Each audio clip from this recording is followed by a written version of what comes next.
Good morning. সবাই ভালো থাকবেন, সুস্থ থাকবেন, পজিটিভ থাকবেন, সারাদিন পজিটিভ কথা বলবেন। আমার আজ ফেরার পালা। ভাই এসে বাসে তুলে দিয়ে গেল। এবার চললাম। তারপর ফিরে আমার তো খুবই শরীর খারাপ, জ্বর, ঠান্ডা লেগেছে, কিছু খেতেও ইচ্ছে করছে না, মুখে টেস্ট পাচ্ছি না। তাই কী করলাম, লেবুর জুস একটু বার করে বসে বসে খাচ্ছি। আজ খুব পিঠে খেতে মন চাইছে। আমরা যারা বাইরে থাকি আমাদের তো কিছু উপায় নেই, ইচ্ছে করলেই খেতে পারি না।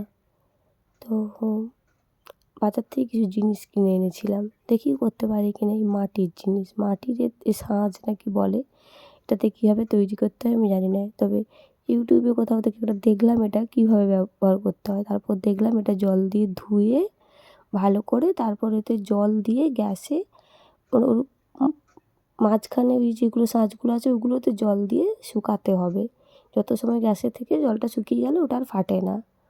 তো তারপর আমি দেখুন এভাবে বানাতে থাকলাম, দিলাম, কিন্তু দেখলাম যে ঠিক আমি করতে পারছি না।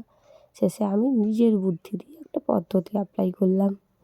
তো যারা আপনারা বাইরে থাকেন দেখতে পারেন এইভাবে, যারা নতুন করছেন আমার মতো, দেখবেন খুব সুন্দর হচ্ছে। আমি নিজের জন্য পুলি পিঠেও বানালাম, যদিও এগুলো আমার ঠাকুমার শেখানো। তো সেই জন্য আমিও চেষ্টা করলাম একটু করার। দেখুন হয়ে গেছে। আমি খেতে থাকি।